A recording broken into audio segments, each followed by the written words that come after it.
This is ground zero again part 2 of the question series. और यहाँ भी हम कुछ बेसिक क्वेश्चन डिस्कस करेंगे जो प्रीवियस एग्ज़ाम्स में बहुत जगह पे आए हुए हैं। और ये बेसिक है, मतलब ये एमटीसी लेवल ओलंपियाड के लिए है और ये बेस बनाएगा आपका। अगर आप अच्छे ओलंपियाड्स के प्रिपरेशन करना चाहते हो तो you must have a good base. ठीक है, तो let's see the question without wasting the time. ठीक है, क्या कह रहा है बच्चों? The percentage that M is greater than N is. तो सिंपल है, ये एज इजी क्या होगा, एम एन से बड़ा है तो बेसिकली परसेंटेज चेंज कैसे निकालते हैं, M minus M by M into 100। तो क्या हो गया, M minus M by N into 100। Next question says एक रेक्टेंगुलर फील्ड है, is half as wide as it is long and is completely enclosed by X yards of fencing. The area in terms of X is. तो basically क्या दिया हुआ है भाई, simple सा बात दिया हुआ है कि डायमेंशन जो है rectangle is half as wide as it is long. तो लॉन्ग जितना है उसका हाफ वाइड है, तो इसका मतलब विड्थ अगर x है तो लेंथ कितना होगा 2x। ठीक है, अब कहा क्या है, so basically and is completely enclosed bye 6 yards of fencing, x yards. अच्छा, तो हम इसको मान लेते हैं y और 2y, x तो वो मान रखा है तो y और 2y। तो पेरीमीटर कितना हो गया, पेरीमीटर हो गया बच्चों 2y 4y 6y, और 6y बराबर वो x दे रखा है तो y कितना हो जाएगा बच्चों, x बाई 6। तो बेसिकली अगर y x बाई 6 हो गया तो 2y कितना हो जाएगा, x बाई 3। तो टोटल कितना हो गया area, x square by 18। So answer is x square by 18। Next question says if the length of A diagonal of square. So basically length of the diagonal of A square, एक square है, square ऐसे बना लिया जाए। So basically एक square का length of diagonal दे रखा है, तो this is a, this is a, तो ये √2a। तो बेसिकली एरिया ऑफ स्क्वायर क्या होता है, एरिया ऑफ स्क्वायर होता है ए स्क्वायर। तो इसको बेसिकली हम हाफ ऑफ 2a स्क्वायर लिख सकते हैं। अब 2a स्क्वायर क्या है, half of length of diagonal का square, that is area, length of diagonal का स्क्वायर। तो लेंथ ऑफ डायगोनल का स्क्वायर मतलब लेंथ ऑफ डायगोनल कितना दिया हुआ है, a प्लस बी। तो बेसिकली क्या हो जाएगा, a प्लस बी का whole square divide by 2। So 3 का b is the answer. Next question says question 4 a barn with a flat roof is rectangular in shape.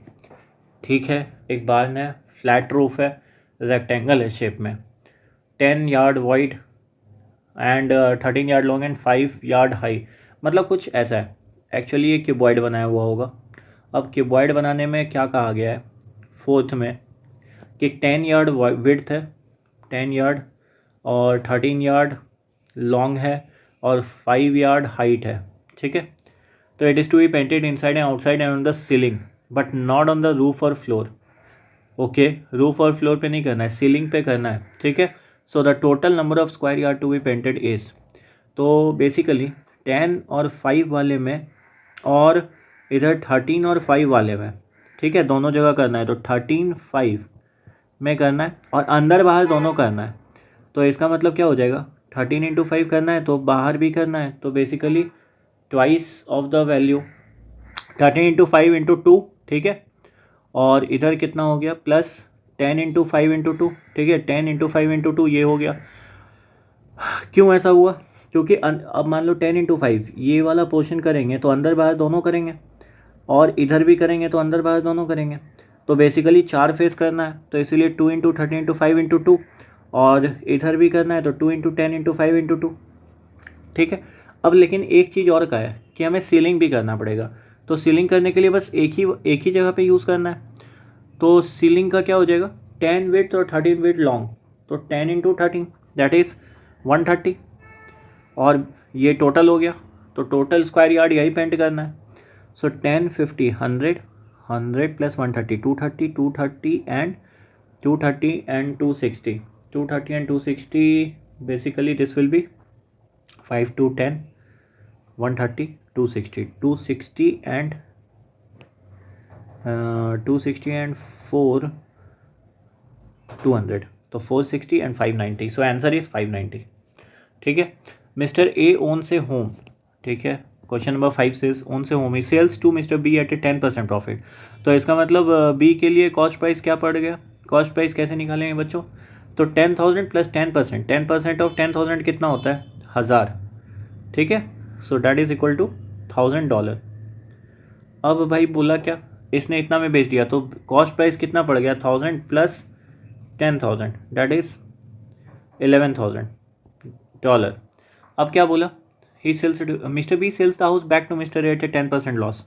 ठीक है, फिर से ए के लिए अब कॉस्ट प्राइस कितना हो गया, तो भाई 11,000 और माइनस 10% ऑफ 11,000। सो 11,000 का 10% 1100 होता है, तो 1100 माइनस अगर कर देंगे तो $9,900 में। ठीक है, सो ए कितना हुआ, देन पहले कितना में लिया था बी ने, तो बी ने 11,000 में लिया था, बेचा कितना में, 9,900 में। तो बेचारे को लॉस कितना हो गया, तो ए अगर लूज़ करा है तो ए तो 1100 लूज़ करा है, तो हम ये कह सकते हैं कि ए को जो, मतलब बी ने लूज़ करा है इतना, तो ए को प्रॉफिट कितना हुआ भाई, ए को $1100 का प्रॉफिट हो गया। ठीक है, next question, the bottom side front side of A rectangular box. तो फिर से वही बात है, एक रेक्टेंगुलर बॉक्स मतलब क्यूबॉइड की बात हो रही है, तो लेंथ है, ब्रेथ है, हाइट है।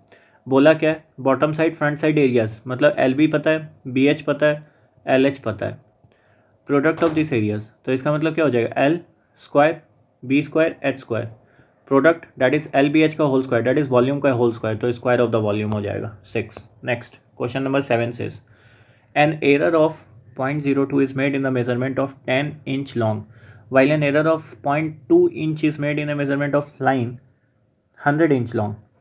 अच्छा, रिलेटिव एरर की बात करें तो बेसिकली रिलेटिव एरर होता क्या है, change delta of error, delta error bye original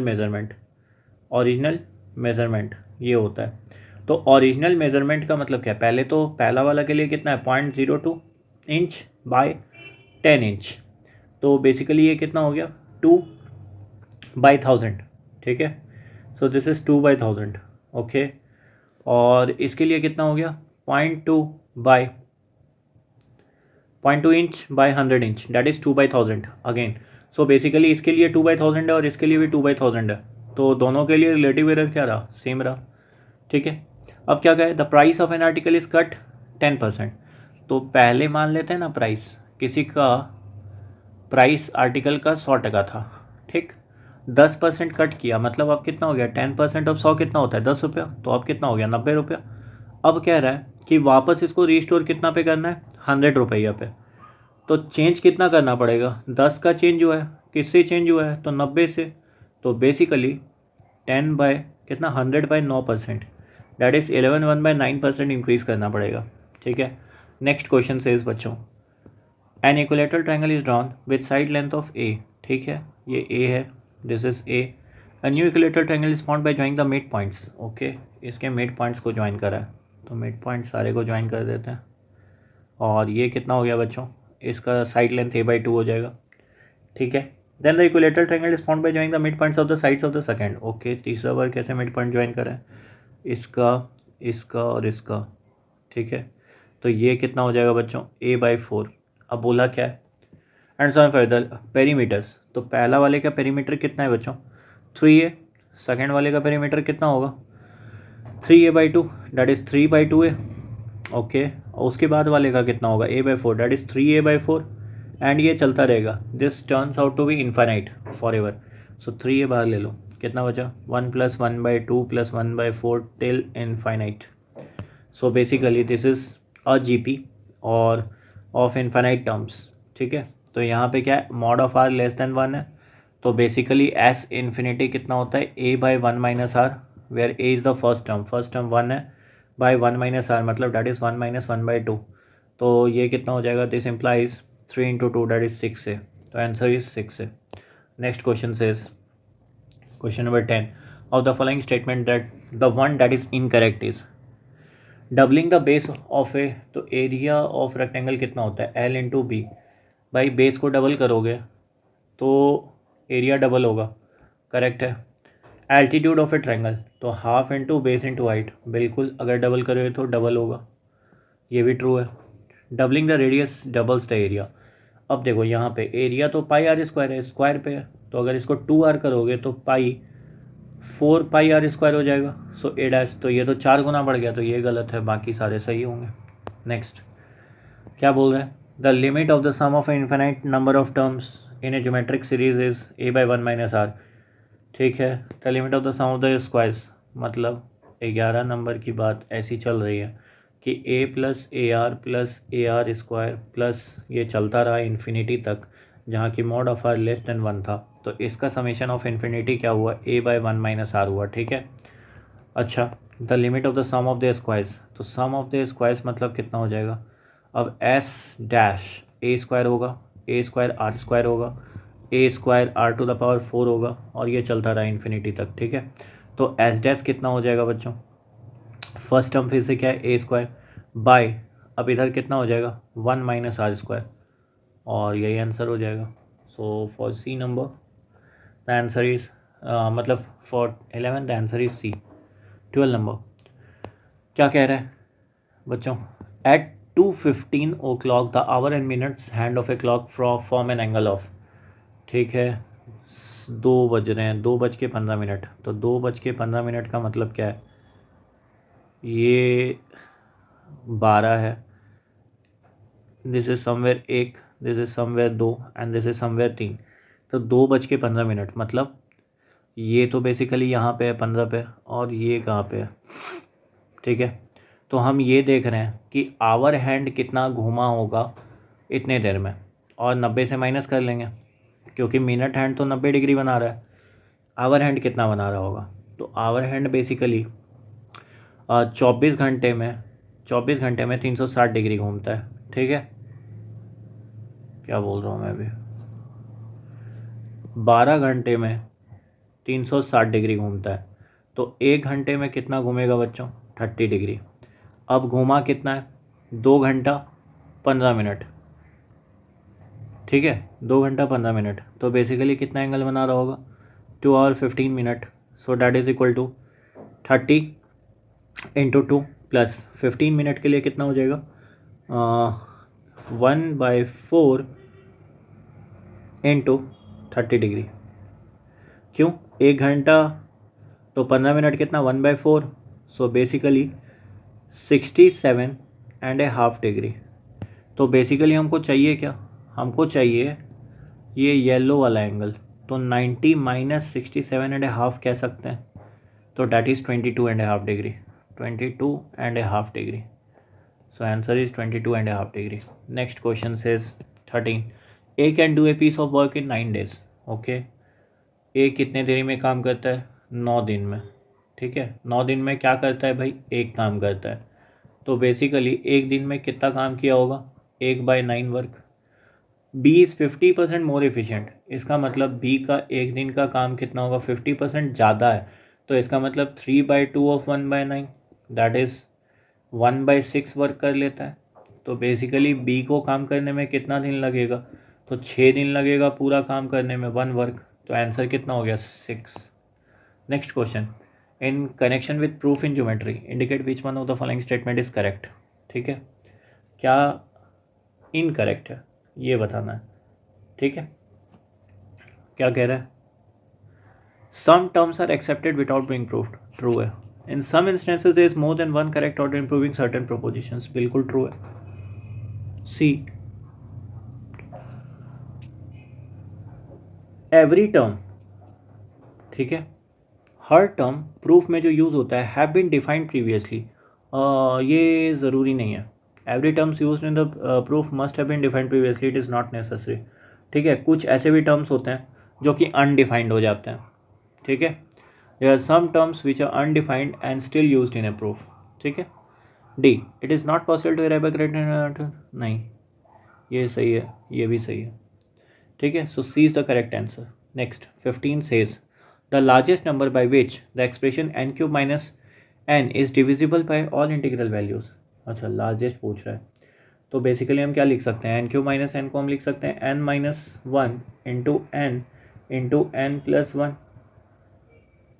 ठीक है, तो ये 3 कंसिक्यूटिव इंटीजर पूछा है, तो n बिलोंग्स टू z, तो 3 कंसिक्यूटिव इंटीजर है, 3 कंसिक्यूटिव इंटीजर है। तो एक बात याद रखना, n कंसिक्यूटिव इंटीजर हमेशा n फैक्टोरियल से डिवाइड होता है, तो 3 फैक्टोरियल से डिवाइड होगा। अब ये फैक्टोरियल का मतलब क्या होता है बच्चों, 3 फैक्टोरियल का मतलब 3 इंटू 2 इंटू 1 दैट इज 6। तो इसका मतलब क्या हो जाएगा, लार्जेस्ट एक्सप्रेशन 6 से ये डिवाइड हो सकता है, ठीक है।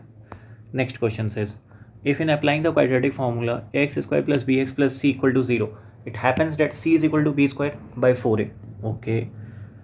ओके सी अगर बी स्क्वायर बाई 4a हो गया, इसका मतलब क्या है, ये देखो ए को मैं बाहर ले रहा हूँ, ये बचा क्या, X square plus B by A X plus C by ए।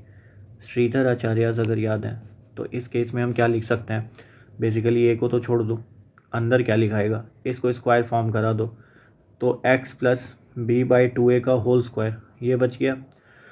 अब इसका मतलब क्या हो गया, इधर प्लस सी बाई ए और minus B square by 4a square ये हो गया। तो बेसिकली हम ये कह सकते हैं इज इक्वल टू 0, और कहा क्या है, इसको फिर से रीडिफाइन अगर करें तो this is X plus B by 2a का whole square, X plus B by 2a का होल स्क्वायर, और इधर कितना बचेगा बच्चों, minus B square minus 4ac by 4a square ये बच रहा है। अब बोला क्या गया है, इज इक्वल टू 0, कहा जा रहा है कि c किसके बराबर है, c B square by 4a के बराबर है। तो c B square by 4a के बराबर है, तो बेसिकली यहाँ पे क्या हो जाएगा, c B square by 4a तो कट गया, तो ये तो पूरा 0 हो गया। इसका मतलब इसका रूट्स क्या हो जाएगा, रूट्स हो जाएगा x equal to minus B by 2a, तो इक्वल रूट्स की बात की जा रही है। अब इक्वल रूट्स कब होता है ग्राफ में, तो y equal to F X का ग्राफ में इक्वल रूट्स कब होता है, अगर a ग्रेटर देन 0 है तो कुछ ऐसा हो सकता है ग्राफ एनीवेयर, मतलब ये एक्स एक्सिस को टच करेगा, और a लेस देन 0 है तो ऑफकोर्स ये भी ग्राफ को टच करेगा बट डाउनवर्ड एक्सिस, तो y equal to F X will have a maximum, ये तो जरूरी नहीं है, हैव ए मिनिमम जरूरी नहीं है, B tangent to the X axis true है, बाकी दोनों जरूरी नहीं है, ठीक है। So next question 17 says indicate in which of the following equation y is neitherly directly nor inversely proportional to x। अब एक बात बताओ, डायरेक्ट प्रोपोर्शन का बच्चों क्या होता है condition, y is proportional to x that is y is equal to kx ये होता है। अच्छा इन्वर्स प्रोपोर्शन का क्या होता है, y is inversely proportional to x that is yx equal to k ये होता है, ठीक है, y into X equal to k। तो बेसिकली जो इस फॉर्म का नहीं है वो ना ही डायरेक्टली प्रोपोर्शनल है ना इन्वर्सली प्रोपोर्शनल है, ये किस फॉर्म का है, y equal to minus X, मतलब ये डायरेक्टली प्रोपोर्शनल है, ये इन्वर्स प्रोपोर्शन है, ये डायरेक्ट प्रोपोर्शन है, ये कोई भी नहीं है, डी इज़ नथिंग, ये इन्वर्स प्रोपोर्शन है, ठीक है। नेक्स्ट क्वेश्चन क्या कह रहा है, question number 18 says the expression 21x square, क्या लिखा है 21x square plus ax plus 21 is to be factored into 2 linear binomial factors. Okay ठीक है, अब इसको ये लाना है with integer coefficient, this can be done if a is okay. दो लीनियर फैक्टर चाहिए, दो लीनियर फैक्टर चाहने के लिए क्या होना पड़ेगा, हम ये कह सकते हैं कि a का सम क्या होना चाहिए, तो कैसे निकाल सकते हैं, मतलब a बेसिकली है क्या, सम ऑफ टू फैक्टर्स, तो बेसिकली हमको स्प्लिट करना है 21x स्क्वायर प्लस ax, ठीक है, प्लस 21। अब ये दो लीनियर फैक्टर में टूट सकता है, तो बेसिकली हम क्या कह सकते हैं कि इसको लिख सकते हैं ax प्लस बी और cx प्लस डी के फॉर्म में, cx प्लस डी के फॉर्म में, ठीक है। So this is equal to ac square plus bc plus adx, ठीक है, और प्लस bd ये हो गया। नाउ इसका मतलब ac, अच्छा यहाँ पे मैं a स्मॉल यूज़ नहीं करूँगा क्योंकि वो पहले से यूज़ कर रखा है बच्चों, तो बेसिकली हम कह सकते हैं ax प्लस बी और cx प्लस डी, तो बेसिकली नीचे भी क्या बनेगा बच्चों, सारे कैपिटल हो जाएंगे, तो this is ac square plus ad plus bcx और प्लस bd ये हो गया।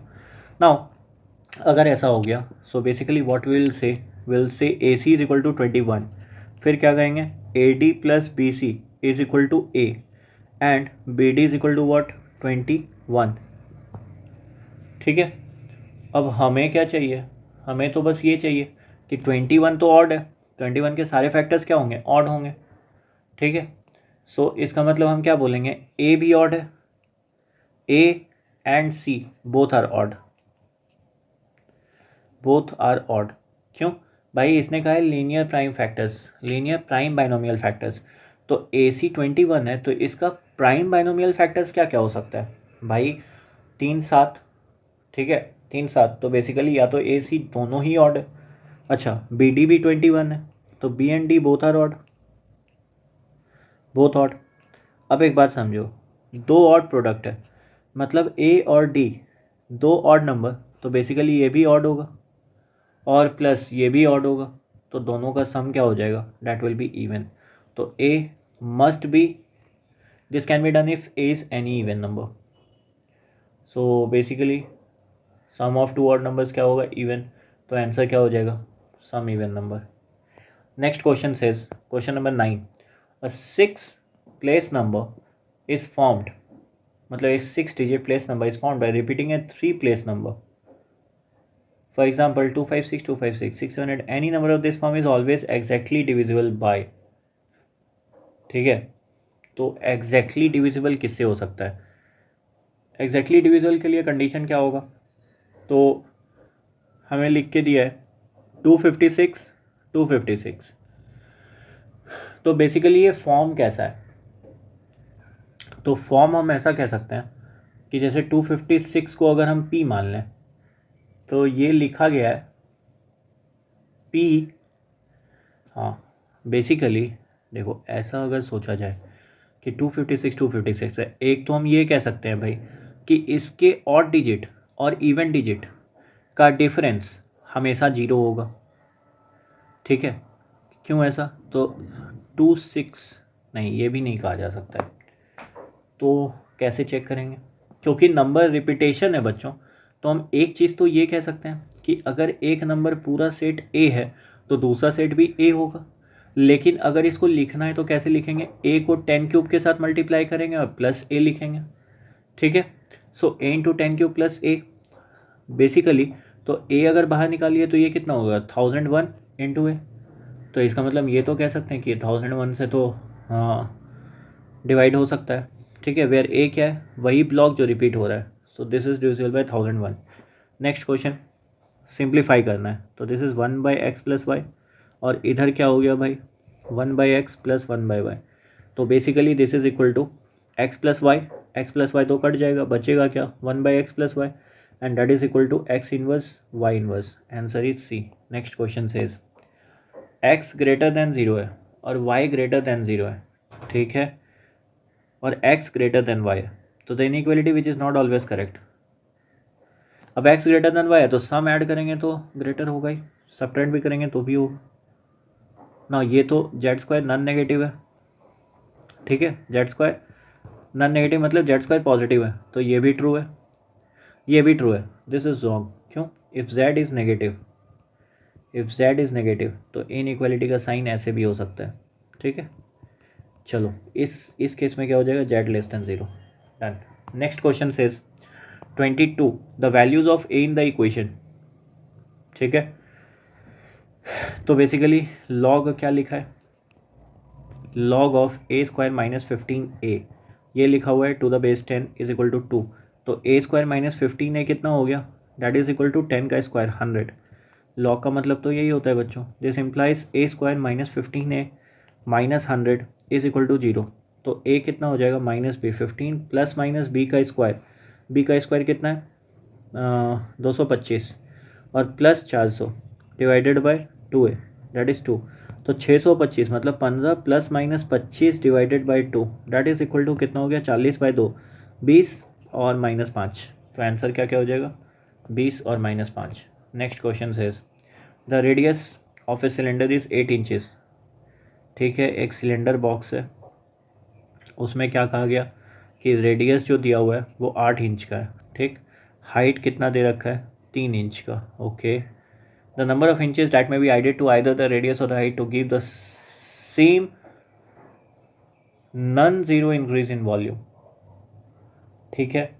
तो बेसिकली इसका मतलब क्वेश्चन क्या है, v तो पाई आर स्क्वायर एच होता है, ठीक है, और हमें क्या चाहिए, हमें चाहिए कि क्या ऐड करें रेडियस में और हाइट में ताकि इंक्रीज इन वॉल्यूम सेम हो। इसका मतलब अगर रेडियस को हम r प्लस एक्स बनाते हैं,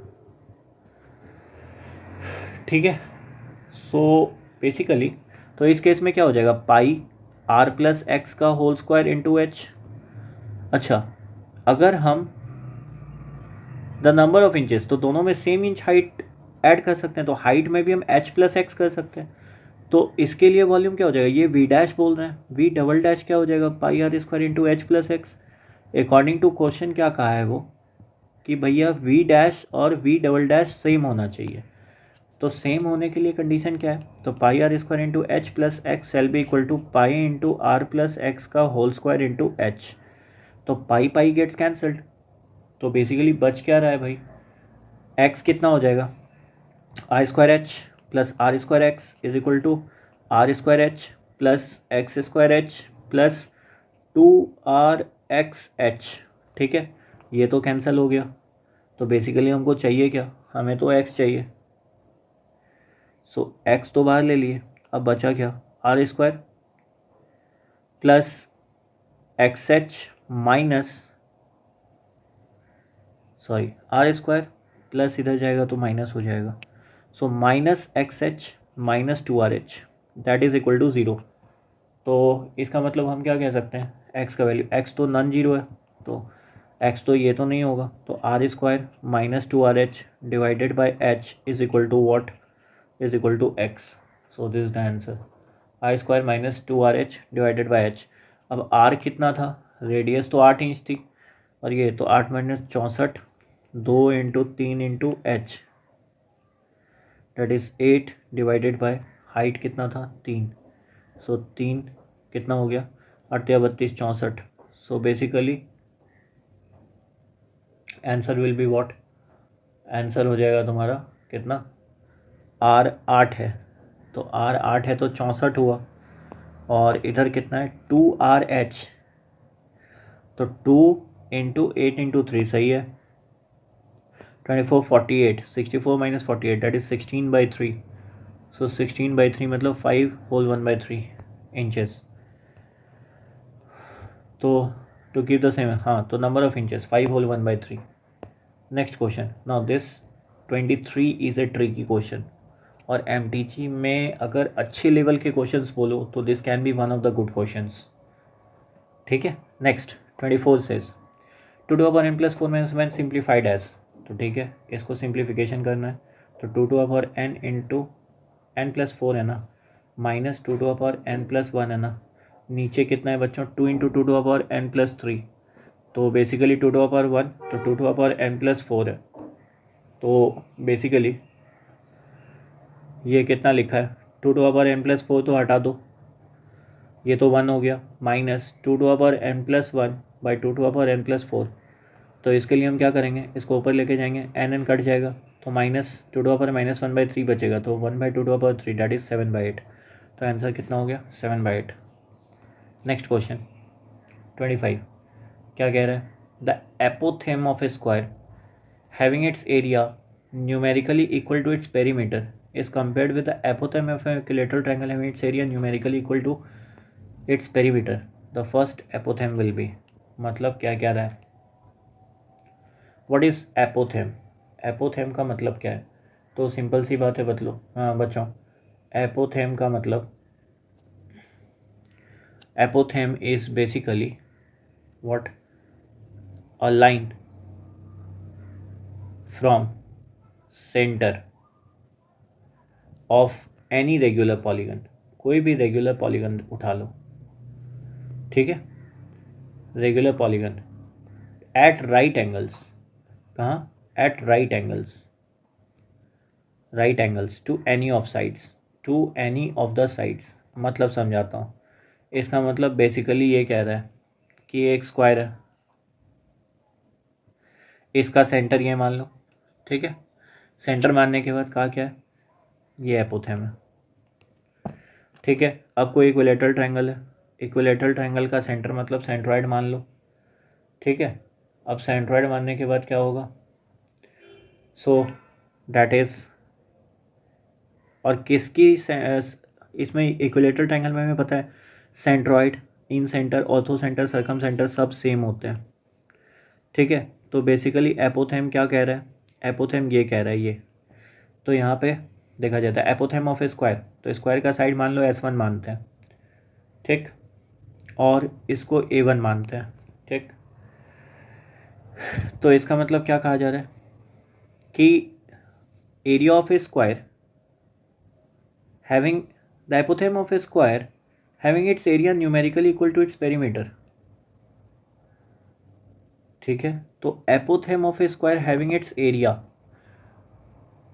इसका मतलब पहला तो S1 is equal to 2A1 है, ये तो ट्रू है, ठीक है। और कहा क्या है, हैविंग इट्स एरिया मतलब स्क्वायर एक का, इस स्क्वायर का एरिया कितना होगा S1 स्क्वायर, और पेरीमीटर कितना होगा 4S1। अब ये क्या क्या रहा है, तो S1 की जगह पे हम क्या रख सकते हैं, S1 की जगह पे हम A1 रख सकते हैं।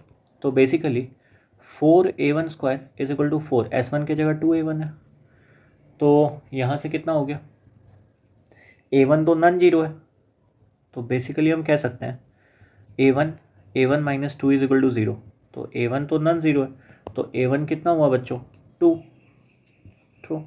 अच्छा, सेकंड क्या का है, apothem of an equilateral triangle having its area numerically equal to its perimeter, तो एरिया कितना होता है इसमें, इसका साइड को S2 मान लेता है,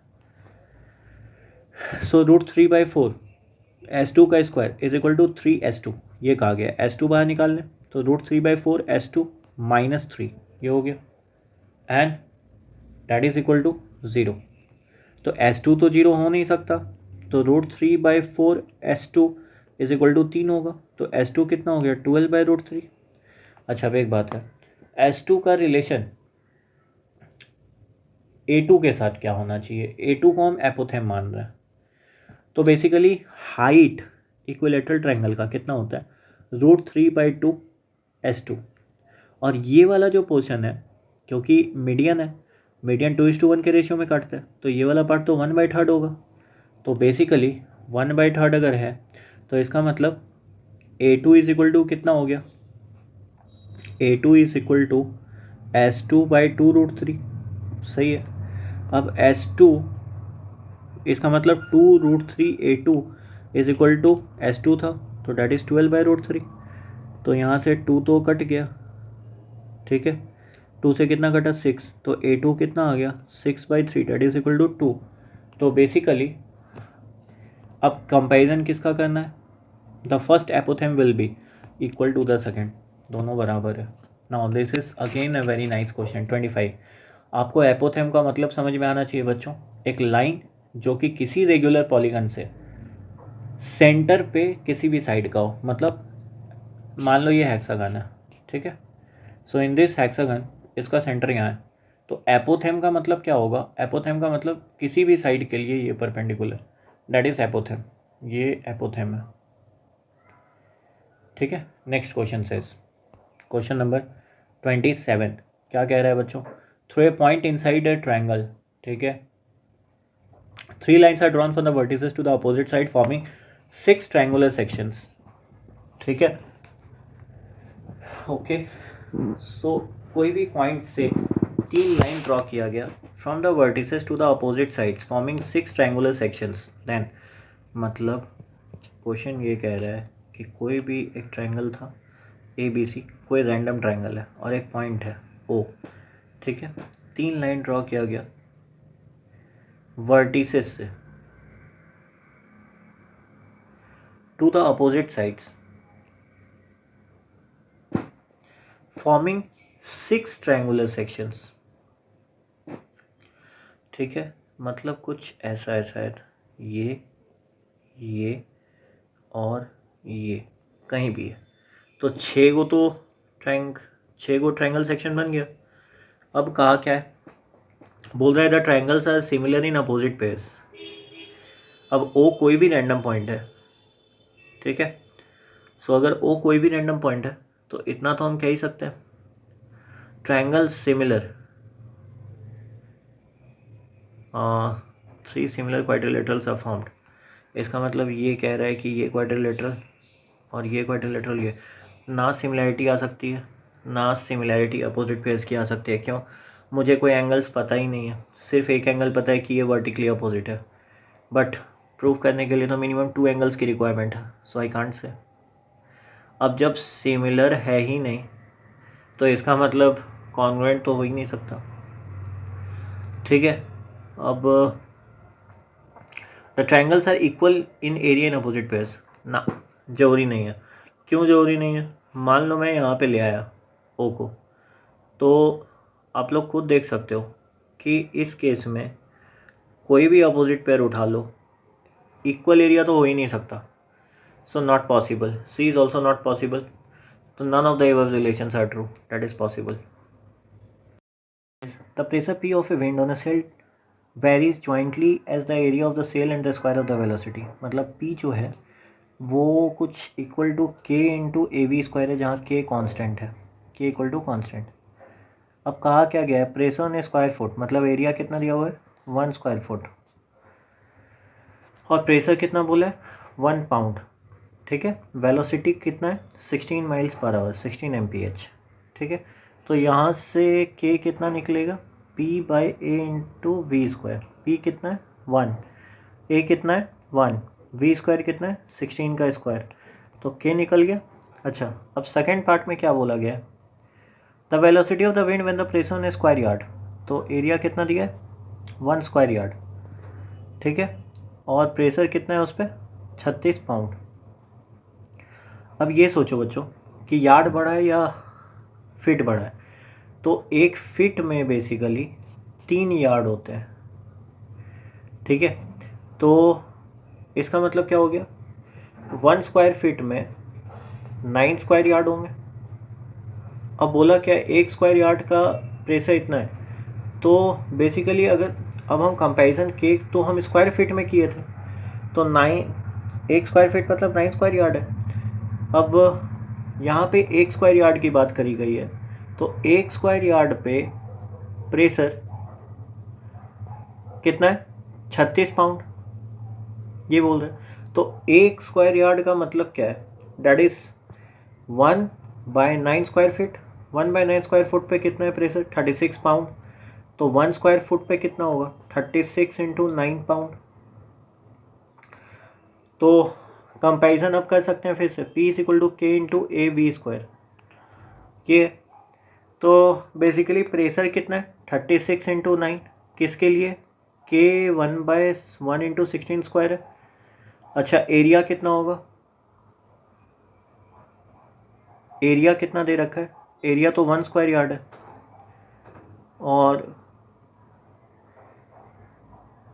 तो एरिया 1 स्क्वायर यार्ड था, लेकिन इसको हमको कन्वर्ट करने के लिए, क्योंकि के से मल्टीप्लाई करना है, तो बेसिकली अब हम क्या लिख सकते हैं?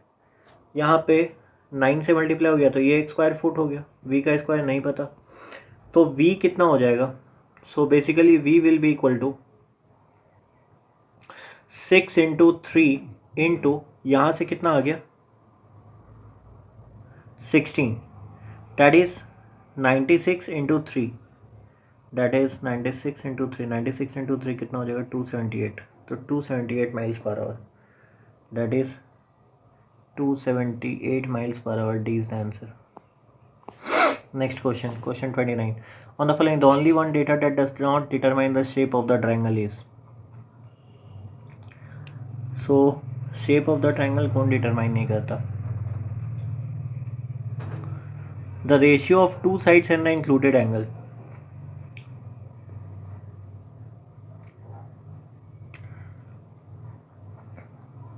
ठीक है, ratio of two sides and the included angle, मतलब ये अगर साइड दिया हुआ है और ये साइड दिया हुआ है, मान लो ये 20 दिया है, ये 30 दिया है, और बीच वाला एंगल, तो ये शेप डिटरमाइन करता है क्या? बिल्कुल करेगा, ठीक है। 3 एल्टीट्यूड का रेशियो, अगर तीनों एल्टीट्यूड के रेशियो दे रखे हैं तो बिल्कुल करेगा शेप डिटरमाइन, क्योंकि ये तो फिक्स ही होगा। ये भी कर सकता है, ये भी कर सकता है। The ratio of the 3 medians, ये भी करेगा। अब the ratio of altitude to the corresponding base, ये नहीं कर सकता। क्यों नहीं कर सकता? खुद सोचो। मान लो ये ट्रायंगल है, ठीक है, और ये एक एल्टीट्यूड है, तो मान लो अगर बेस बी है और रेशियो किसका दिया हुआ है, एल्टीट्यूड टू कॉरस्पॉन्डिंग बेस, तो मान लो ये एक्स बी है, ठीक। अब बेसिकली ये तो एक टाइप का ट्रायंगल हो गया, सेकेंड ट्रायंगल ऐसा भी तो हो सकता है, तो ये भी तो हो सकता है ये एक्स बी। तो शेप तो डिटरमाइन नहीं करा, क्यों, शेप तो यूनिक नहीं है, अलग अलग ट्रायंगल्स बन सकते हैं। तो ratio of the altitude to the corresponding base does not determine the shape of the triangle, ठीक है।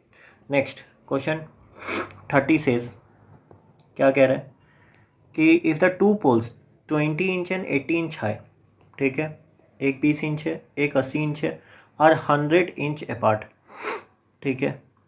So basically this is 20, this is 80 inches and this is 100 inch. Then the height of the intersection of the line joining the top of one pole to the foot of the opposite pole. Okay, top of one pole to the foot of the opposite pole. मतलब intersection तो ये point है, अब पूछ क्या रहा है, height of the intersection, मतलब एक्स पूछा जा रहा है। सो बेसिकली क्या है, एक्स निकालने के लिए क्या करेंगे बच्चों, तो एक तरीका है क्या, अगर कौन से ट्रायंगल को देखा जाए, हम इसको कह रहे हैं ये वाला पोर्शन y है और नामकरण कर देते हैं a b c, this is d, this is e, this is f।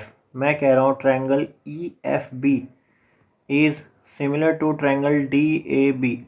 तो बेसिकली क्या होगा, E F by D A that is x by 20 is equal to F B that is y by 100। So basically x by Y क्या हो गया, 20 by 100 that is 1 by 5। तो इसका मतलब क्या हो गया, y is equal to 5x, ठीक है। सेकेंड केस क्या होगा बच्चों, सेकेंड केस हम ये कह सकते हैं कि triangle E A F is similar to triangle C A B. तो basically A F by A B, A F कितना है 100 माइनस वाई, ए बी कितना है 100 इज इक्वल टू कितना हो जाएगा,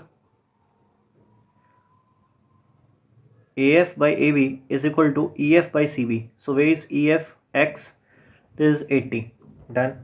नाउ तो यहाँ से क्या केस हो गया, y का मान तो 5x है, तो basically 100 into 80 minus 80y, so 80 into 5x is equal to 100x। So basically 500, तो 100 into 80 by 500 is equal to x। So what is the answer, this 16। तो x कितना हो गया बच्चों, 16 inch. So x is 16 inches, 16। So 31st question says a total of 28 handshakes was exchanged at the conclusion of a party, ठीक है। Assuming that each participant was equally polite towards all the others, the number of people present was, ठीक है। अब हम कह रहे हैं मान लो n नंबर ऑफ पीपल है, ठीक है। तो इसका मतलब हुआ क्या होगा, अब कोई भी एक पार्टिकुलर पर्सन को उठा लो, मान लो हम x वाले को उठाते हैं, मान लो, या फिर n नंबर वाले को ही उठाते हैं।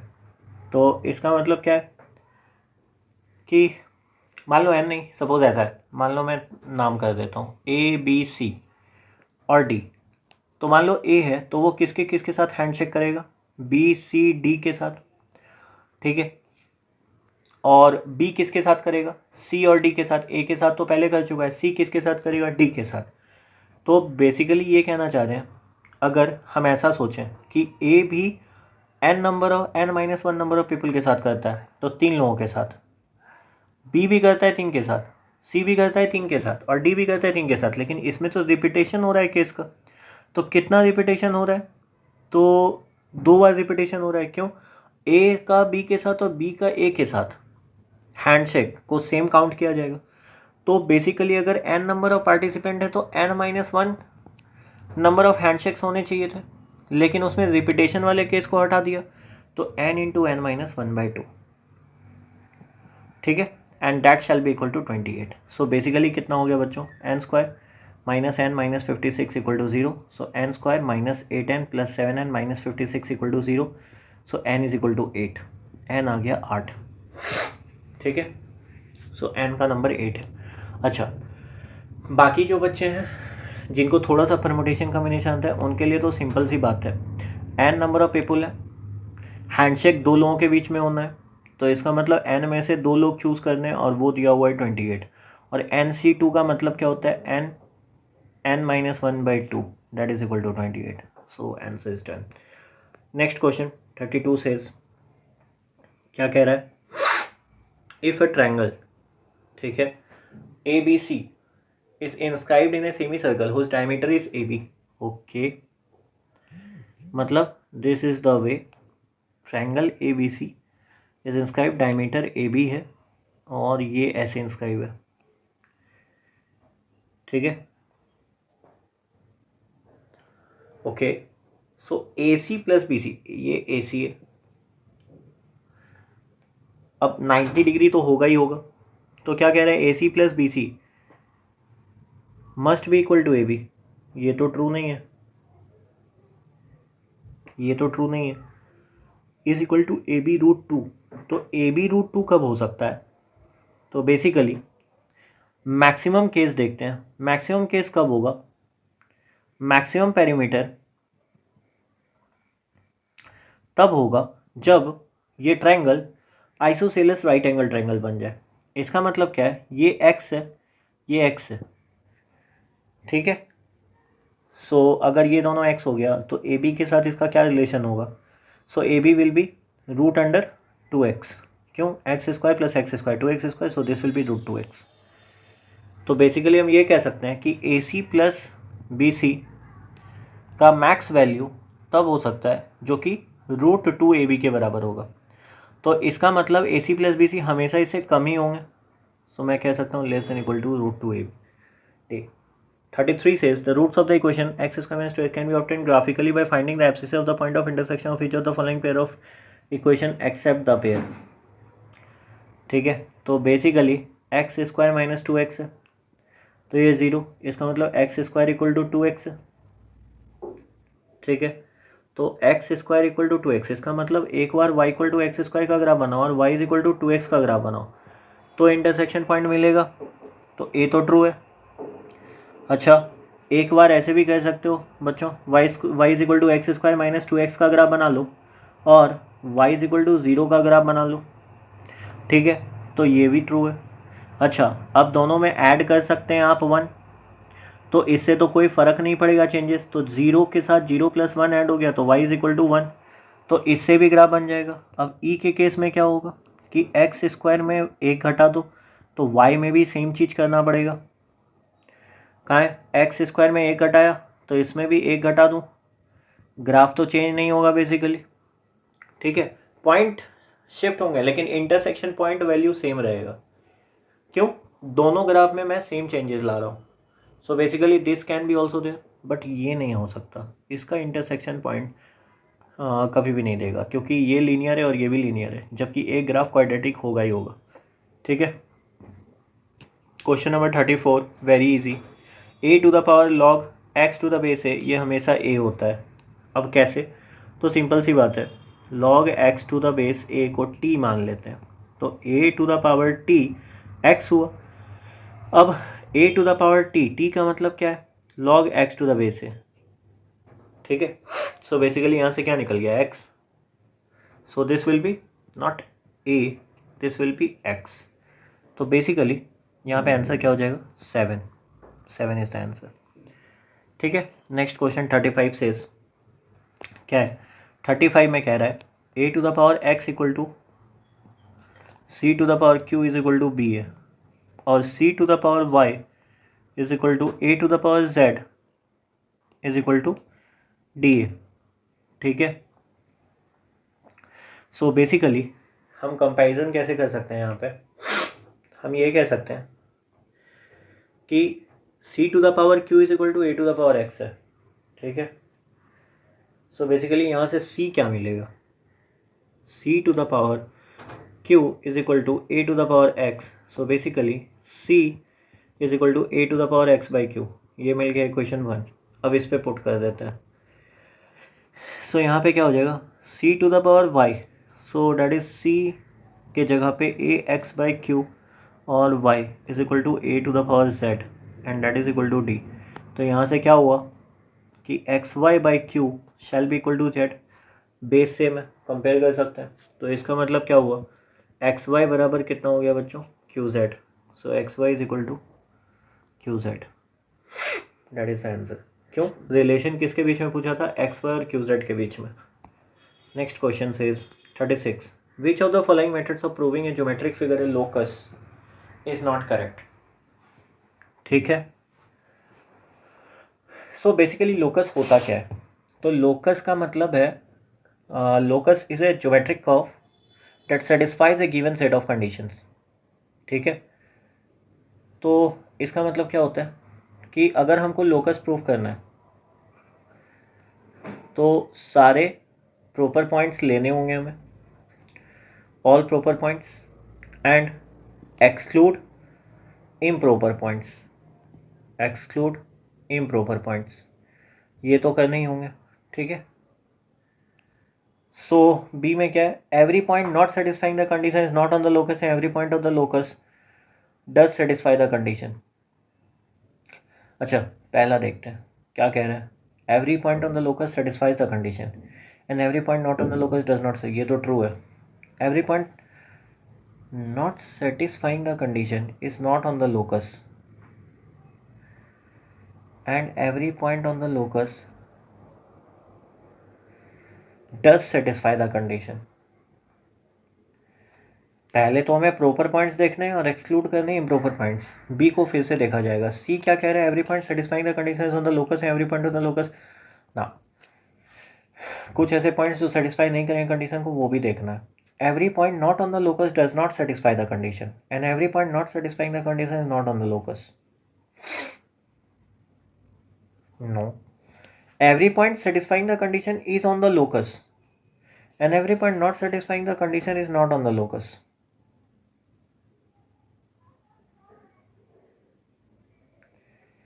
ठीक है, हर पॉइंट जो सेटिस्फाई कर रहा है,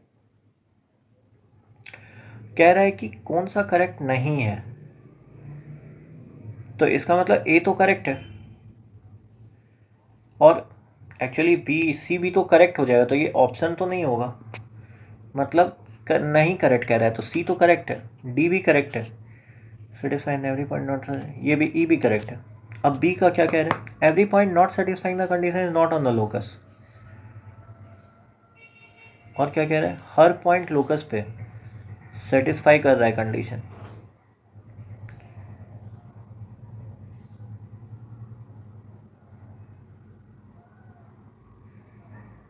every point on the locus, every point on the locus does satisfy the conditions, what does it mean, इसका मतलब, लेकिन एक बात ये भी तो है कि हर पॉइंट जो दिया हुआ है, जो कंडीशन सेटिस्फाई करता है, वो लोकस पे तो लाई करना चाहिए।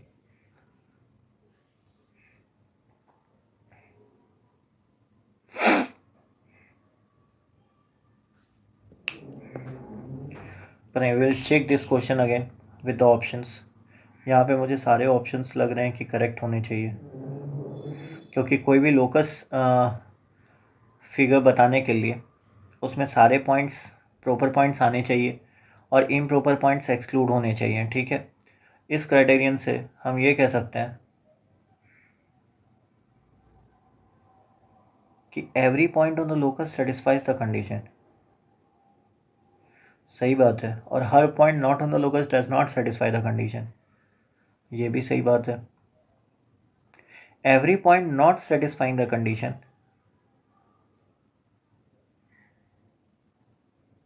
Is not on the locus.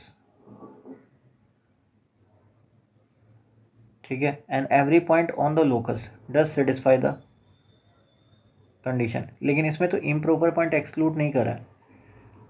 ठीक है, तो I think B shall be the answer. Number 37 says a number which when divided by 10 leaves a remainder of 9, when divided by 9 leaves a remainder of 8, by 8 leaves a remainder of 7, to down where when divided by 2 it leaves a remainder of 1 is. Now 37 is again a very nice question, superb. Now for 37 we can do one thing, 37 में ये कह रहा है कि मान लो कोई भी number है तो let n be the number. अब क्या कह रहा है कि अगर 10 से डिवाइड कर रहे हैं तो इसको ऐसे लिखते हैं 10 इंटू A9 और रिमाइंडर कितना आता है 9। अब जब 9 से डिवाइड करते हैं तो 9 इंटू A8 मान लो लिखते हैं तो रिमाइंडर 8 आता है। फिर जब 8 से डिवाइड करते हैं तो 8 इंटू A7 रिमाइंडर 7 आता है। और ये चलते चलते कहाँ तक जाता है, बोल रहे 2 इंटू A1 प्लस 1 आ जाएगा। नाउ अंडरस्टैंड वन थिंग, अगर हम n में एक जोड़ लें, अब जोड़ने का रीज़न क्या है, तो यहाँ से इसमें भी प्लस 1 होगा तो ये बेसिकली बाहर निकल जाएगा तो an प्लस 1 आ जाएगा is equal to 9 into A8 plus 1 आ जाएगा is equal to 2 into A1 plus 1 आ जाएगा। तो बेसिकली हम ये कह सकते हैं कि n प्लस 1 का जो फैक्टर्स है हैज़ फैक्टर्स, कौन कौन सा फैक्टर्स है, 10, 9, 8, 7, कहाँ तक, 2 तक। ठीक है, so basically if I multiply all of it, so how would I से कि 10 क्या हो गया, सो 10 इज़ 10 इंटू 9, तो कितना हो जाएगा वैल्यू 2, 3, 4, 5, 6, तो बेसिकली ये 10 फैक्टोरियल है। ठीक है, 10 फैक्टोरियल का वैल्यू कितना होता है, मतलब इसके फैक्टर्स ये आ रहे हैं। ठीक है, तो 10 फैक्टोरियल नहीं, मल्टीप्लाई नहीं करना है, इसमें पूछा क्या है, a number when divided by this it leaves a remainder of this, actually we are required to find the minimum value मतलब it's not 10 फैक्टोरियल, इसमें LCM ले लिया जाएगा। जैसे 10 क्या है 2 इंटू 5 है, ठीक है, 9 क्या है 3 इंटू 3 है, ओके, सो 8 क्या है 2 का क्यूब, 7 को ऐसे ही रहने दो, और बेसिकली 6 2 इंटू 3 5 ऐसे ही रहने दो, 4 2 का स्क्वायर है, 3 ऐसे ही रहने दो और 2 को ऐसे ही रहने दो। तो लीस्ट कॉमन मल्टीपल जो सबसे डिवाइड हो रहा हो 10 9 8 7 6 5 4 3 1, तो वो 10 फैक्टोरियल नहीं होगा। ठीक है, वो कैसा होगा, LCM ऑफ 10 9 टिल 2, तो LCM, अब ये देखो 7 तो इकलौता है, 5 इकलौता है, अगर 4 की बात कर लें 4 10 8, सबसे बड़ा पावर क्या है 2 का क्यूब, और क्या है 3 का मैक्सिमम पावर कितना है 3 का स्क्वायर। ठीक है, 2 हो गया 3 हो गया 5 हो गया 7, 11 तो है ही नहीं, तो बेसिकली LCM इतना ही हो जाएगा। और ये जो नंबर होगा ये सारे 1 से लेके 10 तक सबसे डिविजिबल होंगे। तो basically what is the value, 9 into 8 72, 72 5 360, 360 into 7, so basically this is 37 250 2520। अब n प्लस 1 2520 है तो n कितना होगा, that is 2520 minus 1, that is 2519। Now this is a extraordinary question, good, 37 is a nice question, so please watch it carefully how it can be solve. ठीक है, तो strategy हमारा क्या रहा बच्चों कि n के जगह हमें ये दिख रहा था कि 10 अगर है तो रिमाइंडर 9 था, 9 है तो 8 था, तो n प्लस 1 का मैंने फैक्टर्स निकाल लिए, और फैक्टर्स निकालने के बाद जस्ट LCM लेके मिनिमम नंबर निकल गया। सो answer is 2519। Next question, it says a rise of 600 feet is required to get a railroad line over a mountain. The grade can be kept down by lengthening the track and curving it around the mountain peak. The additional length of track required to reduce the grade from 3% to 2% is approximately. क्या कह रहा है कि कोई एक mountain है, उसमें 600 feet बनाने के लिए एक रेल रोड चाहिए, मतलब 600 फीट का राइज चाहिए। बेसिकली कह रहा है कि अगर ग्रेड कम रखना है तो ट्रैक को लंबा कर दो, मतलब ट्रैक अगर लंबा करोगे तो ग्रेड बेसिकली खुद ब खुद कम हो जाएगा, हाइट तो कम होगा नहीं। तो अगर कह रहा है 3% से 2% करना है तो कितना ट्रैक का लेंथ एक्स्ट्रा होना चाहिए, मतलब ये निकालना है। तो बेसिकली कहने का मतलब है कि मान लो पहले ट्रैक का लेंथ x1 था, अब x2 है, तो बेसिकली ये तो 600 ही रहेगा। तो हम कह रहे हैं 600 बाई x1 जो था वो कितने के बराबर था, 3% मान लो सपोज, तो 3% ग्रेडेशन का मतलब क्या है 0.03, तो x1 कितना हो गया, x1 विल बिकम 20,000 फीट। ठीक है, लेंथ, अच्छा, सिमिलरली 600 बाई x2 मतलब मैं टेन थीटा की बात कर रहा हूँ, तो परसेंटेज कितना आ रहा है 2% ग्रेडेशन। ग्रेडेशन का मतलब क्या होता है बेसिकली स्लोप। तो 600 बाई x2 मतलब 2% ऑफ स्लोप मतलब 0.02। तो x2 कितना हो गया 30,000 फीट। तो बेसिकली डिफरेंस कितना हुआ दोनों का x2 minus x1 that is 10,000 feet. 38 is done. Next question says 39. A stone is dropped into a well and the report of the stone striking the bottom is heard 7.7 seconds after it is dropped. Assume that the stone falls 16 t square feet in t second and that the velocity of the sound is 1120 feet per second. The depth of the well is well is। तो basically कहा क्या गया है बच्चों कि यहाँ पे कुछ पानी होगा। डेप्थ मान लो ये h है। अब पहले पत्थर गिरता है तो पत्थर मान लो टी टाइम पे नीचे पानी में जाके गिरता है और फिर वापस साउंड के स्पीड से आके किसी को सुनाई पड़ता है। तो बेसिकली जाने के समय कितना डिस्टेंस ट्रेवल किया 16 टी स्क्वायर। तो आते टाइम भी तो दूरी तो उतना ही होगा। अब आते टाइम दूरी कैसे निकलेंगे, साउंड का स्पीड 1120 दिया हुआ है और टोटल टाइम लगा था 7.7। टी टाइम जाने में तो 7.7 माइनस टी आने में 16 कट गया 70। तो बेसिकली रहा क्या टी स्क्वायर प्लस 70 टी। और यहाँ पे कितना था ये इधर जाके तो इधर जाके माइनस हो जाएगा 7 इंटू 77 इंटू 7 कितना हो गया 7 7 49 7 7 49 7 7 49 53। So 539 is equal to 0। तो बेसिकली टी कितना हो गया बच्चों यहाँ से -70 plus minus B square 4900 plus 539 into 4 divided by कितना divided by 2a that is 2। तो -70 प्लस माइनस रूट अंडर कितना हो जाएगा 500 2000 और 19436। सो 2156 और 4900। सो बेसिकली दिस इज 5 6 9 10 7 7056। सो 7056 क्या किसी का स्क्वायर रूट है तो 7056 864 656 that is 16 164। So that is 84 और डिवाइडेड बाई 2 तो आंसर कितना हो गया 7। मतलब 7 सेकेंड में वो नीचे जाके गिरता है और 7 सेकेंड में अगर नीचे गिरता है तो टोटल डिस्टेंस कितना हो जाएगा 16 T square that is 16 into 49। 16 into 49 मतलब 9654 784। सो that is 784 is the answer. Next case 40 कह रहा है कि इसको सिंप्लीफाई करना है x+1 का whole square X square minus x+1 का होल स्क्वायर।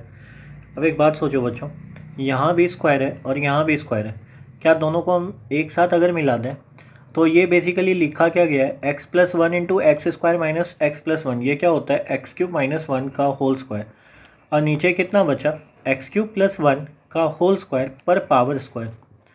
अच्छा सिमिलरली यहाँ क्या हो जाएगा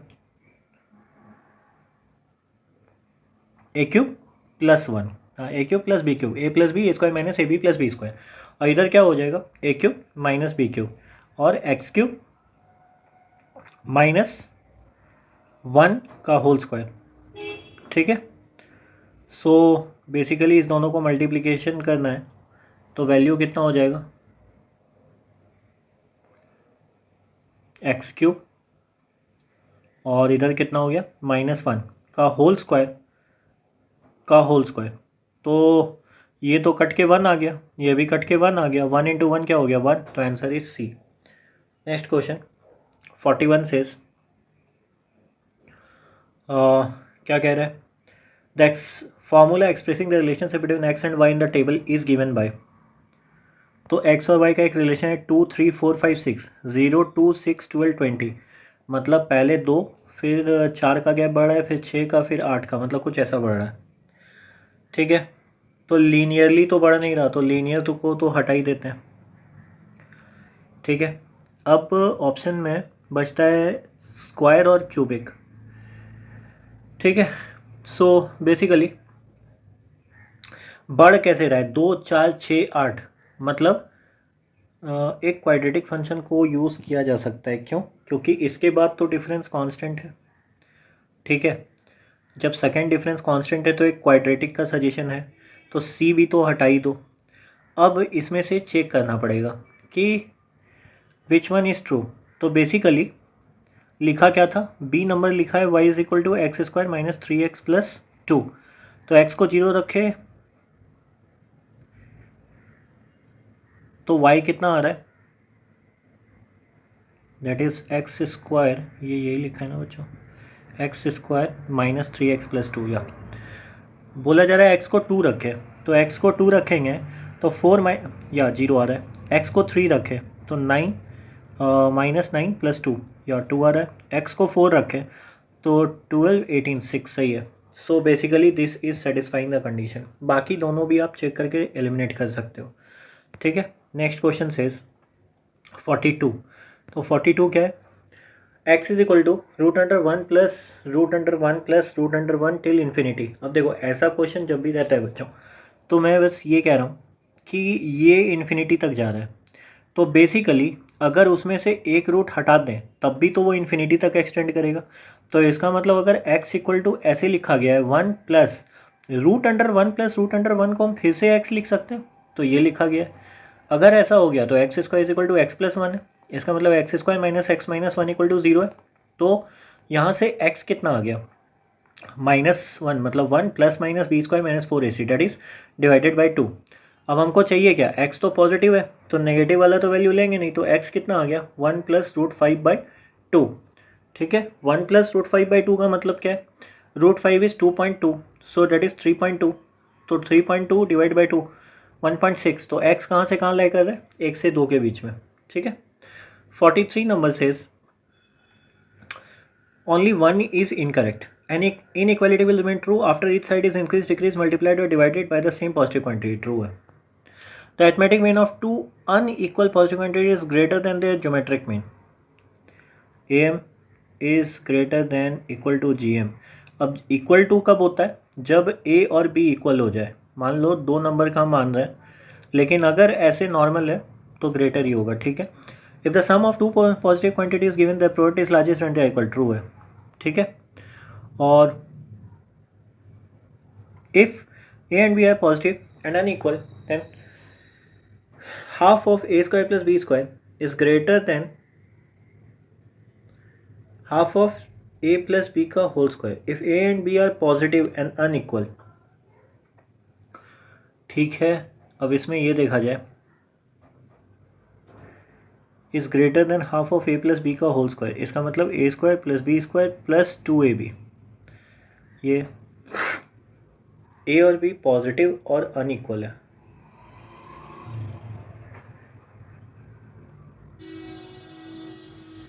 नहीं इसमें ये तो नहीं हो सकता। क्यों, क्योंकि अगर एक वैल्यू नेगेटिव होता तब हम ये सोच सकते थे। अच्छा लास्ट वाला क्या कह रहा है, if the product of two positive quantities is given, okay, product of two quantities is given and their sum is greatest when they are equal, their sum is greatest when they are equal. अच्छा मतलब A B is equal to के दिया हुआ है, कह रहा है कि जब a is equal to B होगा, ठीक है, तो इसका सम सबसे बड़ा होगा। तो एक काम करते हैं ना, चेक कर लेते हैं। मान लो suppose A B is equal to suppose 9 दिया है, ठीक है। तो अगर कह रहा है कि प्रोडक्ट मैक्सिमम होगा जब product of two positive quantities given the sum is greatest when they are equal, तो जब इक्वल है तो let's say a is equal to B and that is equal to 3 suppose. तो इसका मतलब a प्लस बी कितना हो गया 6। लेकिन बाकी कंडीशन में क्या होता है, जैसे 9 इंटू 1 तो a प्लस बी 10 होता, तो इसका मतलब सम तो लीस्ट होना चाहिए, तो ये तो गलत है, ठीक है। अच्छा डी के लिए केस क्या कह रहा है, if a and b are positive and unequal, so half of a square plus B square is greater than half of, अच्छा तो यहाँ पे half of A plus B का होल स्क्वायर है, तो हाफ की जगह ये तो 1/4 हो जाएगा, ठीक है। तो basically half of A square plus B square is greater than this, हाँ बिल्कुल होगा। अगर एक स्टेटमेंट अगर देखना है तो देख लो बच्चों, ए को 2 मान लो, बी को 1 मान लो, तो इस केस में पता चल जाएगा हमें। तो 2 4 + 1 5/2 ये हो रहा है, और ये कितना हो रहा है 2 + 1 3 3/2 दैट इज़ 9/4, ये तो कम हो ही रहा है। तो बेसिकली दिस इज़ ट्रू। ठीक है, नेक्स्ट क्वेश्चन 44 सेज ये ए है, बी है और सी गिवन है। A B C are other than 0 then X equals. ठीक है, अब एक्स निकालने के लिए बच्चों क्या किया जा सकता है? एक्स निकालने के लिए सबसे पहले तो हमें अलग करना होगा। एक्स को अलग करने का तरीका एक ही है कि सारे को पलट दें। जब उल्टा करके लिखेंगे तो क्या हो जाएगा, x by x y that is 1/y plus 1/x is equal to 1/a। उसके बाद 1/z plus 1/x is equal to 1/b। उसके बाद 1/z plus 1/y is equal to 1/c। ये हो गया। अब हम तीनों को ऐड कर रहे हैं। So if I add all this, तो बेसिकली या फिर हमें सिर्फ x चाहिए, बाकी को एलिमिनेट करते हैं। बाकी को एलिमिनेट करने का मतलब क्या है, इसका मतलब अगर फर्स्ट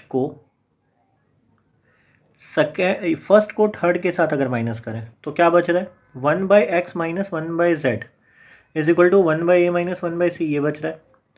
ओके, और सेकेंड को थर्ड के साथ माइनस करें तो क्या बच रहा है, 1/x माइनस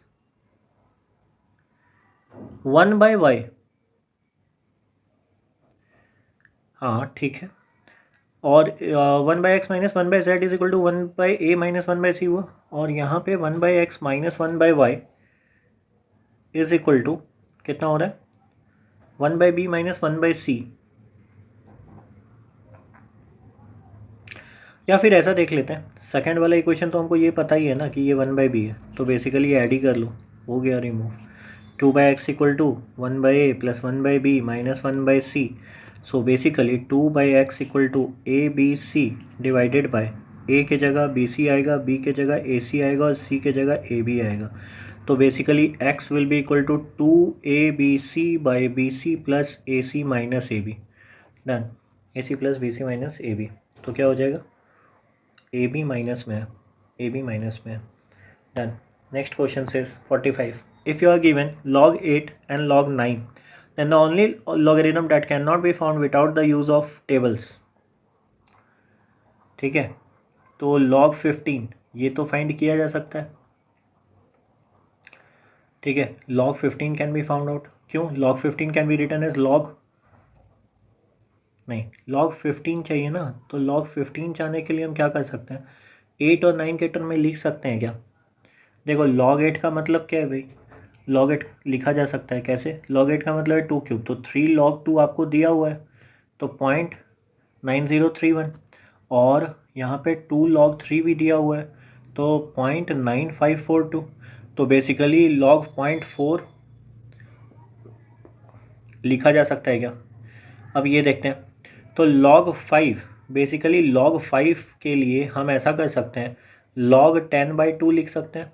तो basically this is 1 minus log 2, तो log 5 को तो लिखा जा सकता है। ठीक है, तो log 0.4 निकाला जा सकता है बिल्कुल। 600, क्यों 600 कैसे है, 6 × 100, तो 6 × 100 का मतलब क्या है,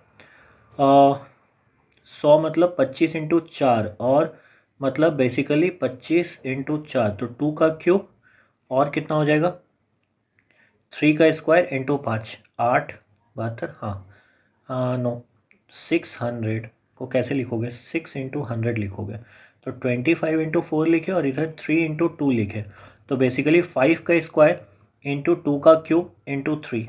तो ये सारे 5, 2 और 3 के लॉग तो हमें पता ही है, तो ये भी निकल जाएगा। 15 तो निकल ही जाएगा।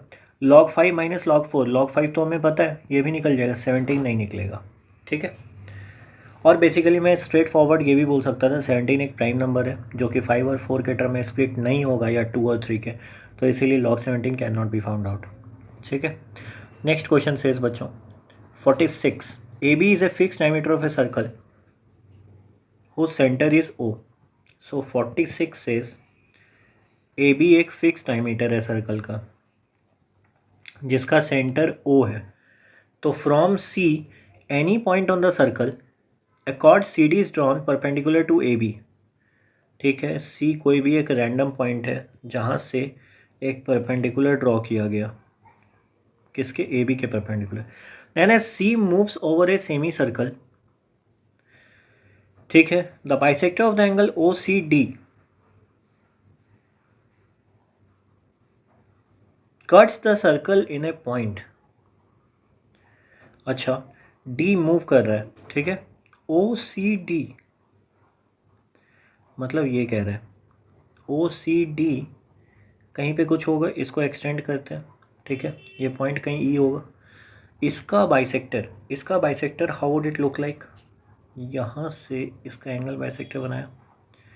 सो अब क्या कहा जा रहा है, CD परपेंडिकुलर किसके है, CD परपेंडिकुलर टू AB है, ठीक। अच्छा, एक और बात, अगर हम DE को ज्वाइन करें तो ये एंगल भी 90 डिग्री होगा, क्यों, angle in a semicircle, angle CDE is equal to 90 degree, क्यों, तो angle in a semi circle.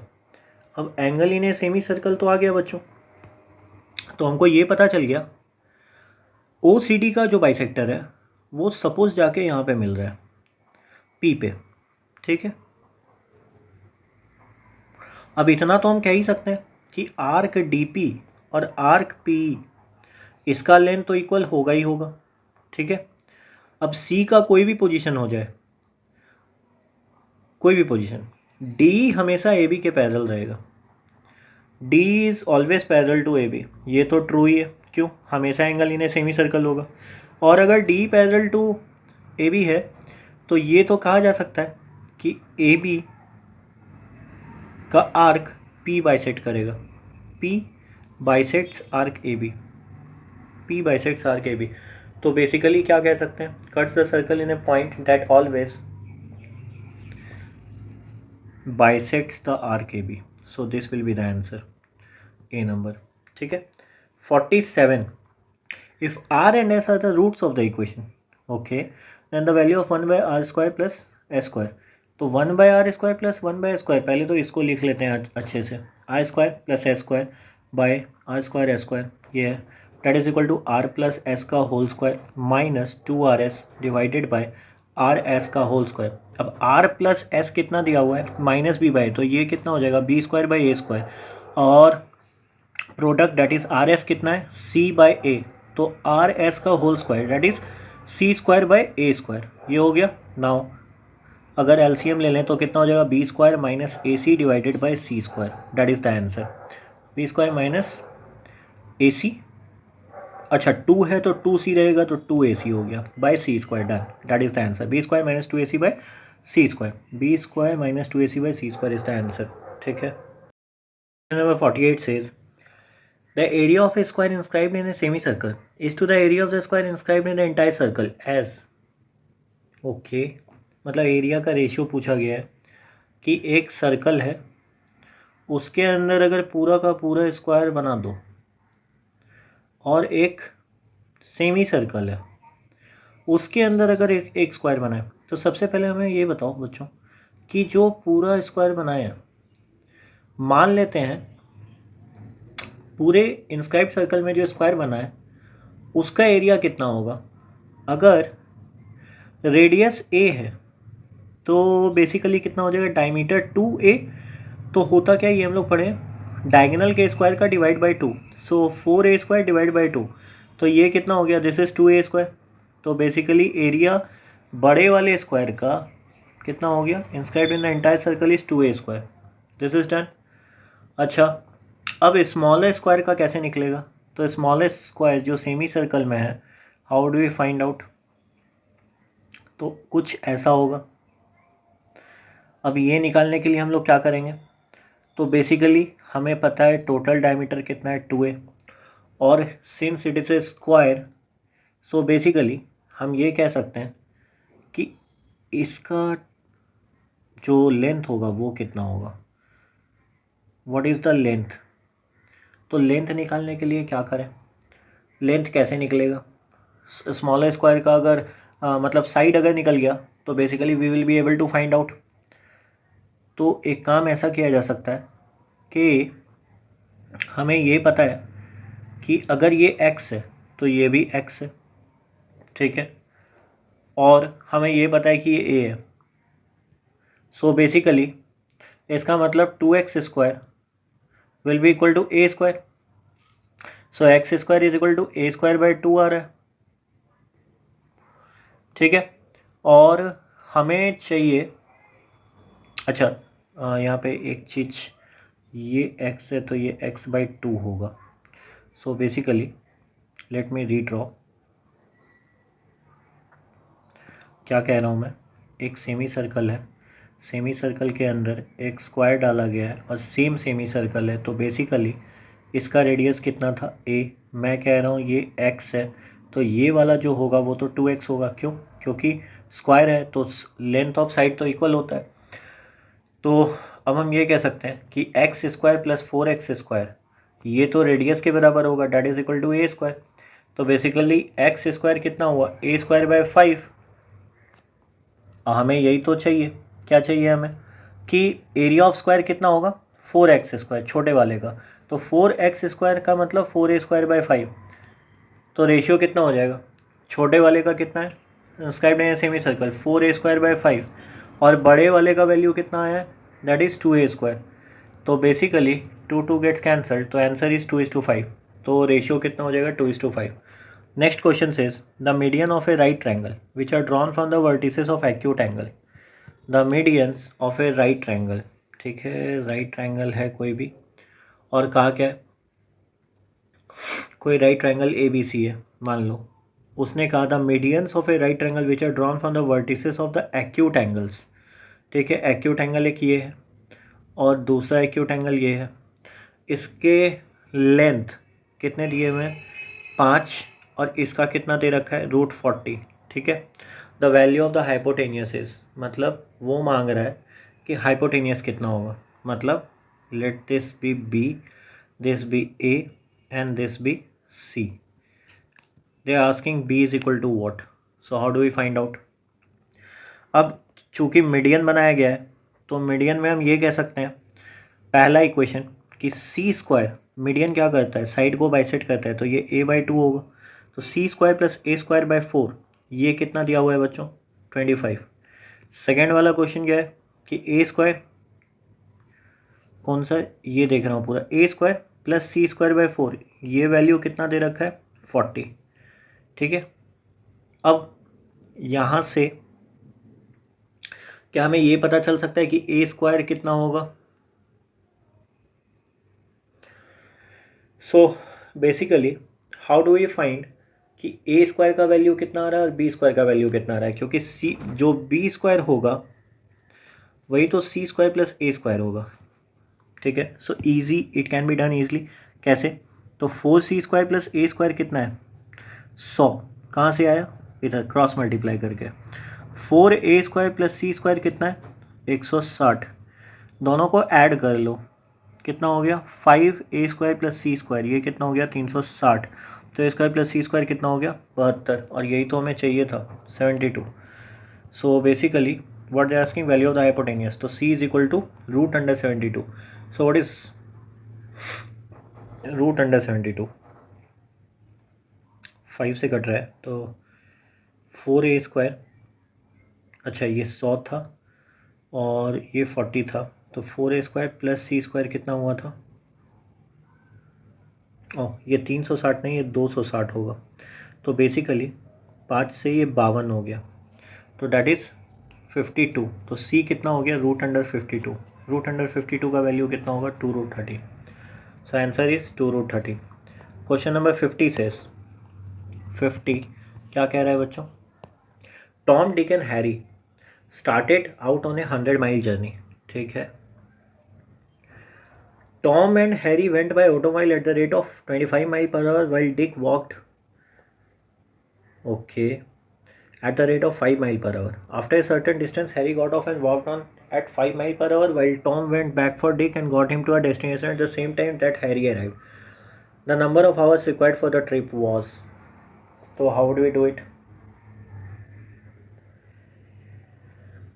सबसे पहला क्या बोला है, Tom and Harry went by automobile at the rate of 25 mile per hour while Dick walked at T2। Okay, तो हम एक काम करते हैं, पहला टाइम को हम T1 मानते हैं, ठीक है। मतलब जिस टाइम पे ऑटोमोबाइल आगे जा रहा है, ठीक है, आगे जा रहा। अब क्या हो रहा है, ऑटोमोबाइल आगे जा रहा, उसके बाद क्या हुआ है, Harry got off and walked. Okay, and while Tom went back for Dick and got him to a destination at the same time that Harry arrived। Okay, इसका मतलब मान लेते हैं T2 टाइम ऑटोमोबाइल पीछे जा रहा, ऑटोमोबाइल पीछे जा रहा, ठीक है। फिर T3 टाइम ऐसा मानते हैं कि डेस्टिनेशन आगे जा रहा, डेस्टिनेशन की तरफ, आगे डेस्टिनेशन, ठीक है। तो अकॉर्डिंगली क्या कहा गया है, अकॉर्डिंगली ये कहा जा रहा है कि पहला T1 time 25 mile per our के साथ, तो 25 T1, ठीक है।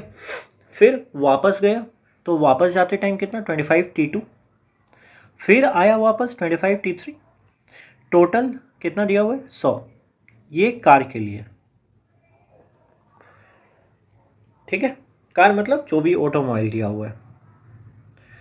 तो पहला केस क्या हो जाएगा, पहला केस है T1 minus T2 plus T3 is equal to 4।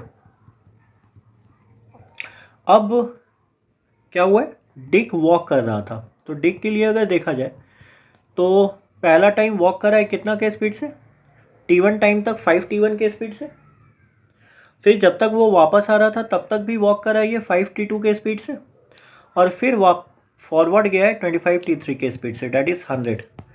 तो 5 T1 plus 5 T2 plus 25 T3 is equal to 100। ये किसके लिए था, ये बच्चों डिक के लिए था, ठीक है। नाउ नेक्स्ट सेज, अच्छा टॉम गया और हैरी के साथ क्या सीन हुआ है, हैरी पहला टाइम 25 T1 चल रहा था, फिर पैदल चला है 5 T2, फिर पैदल चला है 5 T3, that is equal to 100। This for Harry. Now this is a very nice question.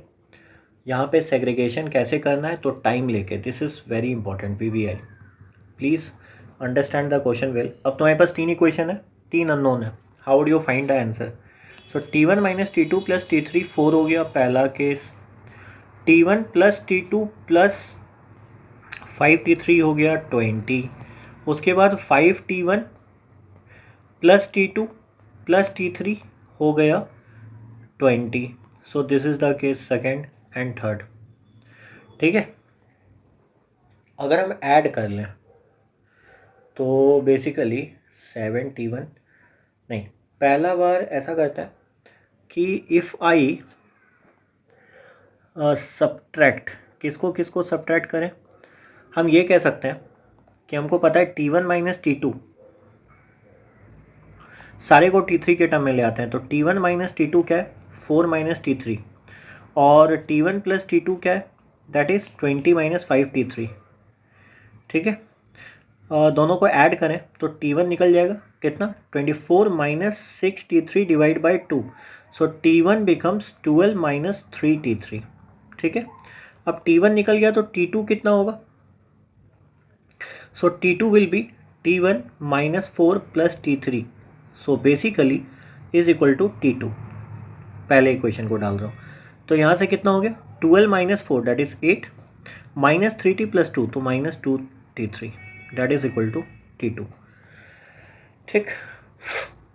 अब T1 और T2 का वैल्यू पुट कर देते हैं, किस इक्वेशन में पुट करते हैं, तो थर्ड इक्वेशन में। तो 5 into 12 minus 3 T3 plus T2 plus 3 T3, तो T2 कितना है, 8 माइनस 2 T3 और plus T3 that is equal to 20, so done. तो कितना हो गया, minus 15 minus 17 plus, so minus 16 T3, 60 plus 8 68 68 minus 20 that is 48 is equal to 0। तो T3 कितना हो गया बच्चों, T3 हो गया 3, ठीक है। अब T3 अगर 3 हो गया तो बेसिकली सारे वैल्यू निकल गए। T1 कितना हो जाएगा, वो भी 3। T2 कितना हो जाएगा, 2। कैसे, 3 2 जा 6। इस इक्वेशन को देखो, 8 minus 6 that is equal to 2। So answer आ गया T1 T2 T3।